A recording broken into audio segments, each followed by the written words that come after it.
Good morning, everyone. This is RJ Amy from the 5th edition of JLU Media Fest. And today we have with us Nitin Sethi, sir. A very warm welcome, sir. So my first question to you is that you have been a startup man, a quintessential startup man. So how does working with Adani Group compare to that? So, Amy, first, thank you for having me here. Startups are very abused now, but if you look at it, any idea which is an essential stage and figuring out what to be done and how we should go about it is been called startup. All my life, I've been very lucky. In last 21 years, I've worked for most successful and profitable or lovable startups in the consumer space, starting from Naukri to 99 Acres to Yatra to here to Common Flow. I also became the founding leader for 60 Digital, the transformation wing for Indigo, and I'm the founding leader for the Adani Digital Labs. Now, with this context, I'm not flaunting, but let me tell you what Adani Group is. Adani Group is actually India's biggest startup, right? And Adani Digital Labs is the incubation of that startup. So my journey continues, just that my canvas gets bigger, right? So I'm sticking to my core. Thank you so much for insight, sir. So do you think that startups today are creating enough content for regional areas in India? I think it's a pretty obvious one. The answer is absolutely no. And yes, we've started this journey. There are some startups which are creating a lot of value in the regional languages. But if we look at the growth of India and we see Bharat along with it, I think we're not doing the justice in terms of our storytelling and the content creation, what we're doing for the end consumer.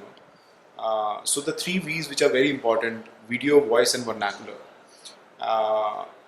So we have to create enough value for Bharat as well as India. And if you look at every 50 kilometers if you travel, the India changes, the culture, the language changes, right? So even if you don't do it for top 15 languages, at least stick to 8, and that's where India is. That's where aspiring youth is. Millennials having a lot of aspiration for product and services. And the growth is going to come from tier 2, tier 3 cities. So we have to do better job and we have to be aligned towards solving for Bharat.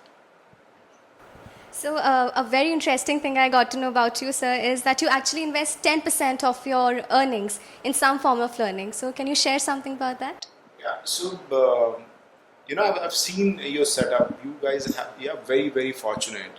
My background has been very humble. I came from a very modest family, and I could not even complete my studies in a regular setup. So I have started working at the age of 19. Now, the only thing which kept me going was that I kept my eyes and ears open and I was hungry. So the fire in the belly and that gut kept me going, and starting from the year 1, I think some of my gurus, I got blessed with many mentors. So whether it's Ashish Kashyap or Hitesh Oberoi or Pranay Chule or William Bolter or now Sudipta Bhattacharya, I've been taught that you are a knife. A knife without the sharpness is useless. You can't use it as a fork. You can't use it as a knife itself. So you are your shop, and your sales pitch has to be very compelling. So if you're not learning, you will actually not grow. You will actually get saturated, and there is nobody who will actually excel in their life if they stop somewhere. So it's a journey. It's a continuous journey. Even tiny steps forwards adds to your forward-looking future. Thank you so much, sir. It was indeed a pleasure having you with us. Thank you so much, everyone. This was RJ Amy from the 5th edition of JLU Media Fest. You were listening to us on Lakecity Voice and watching us on Lakecity Live with camera person Samad Haider Khan. Thank you.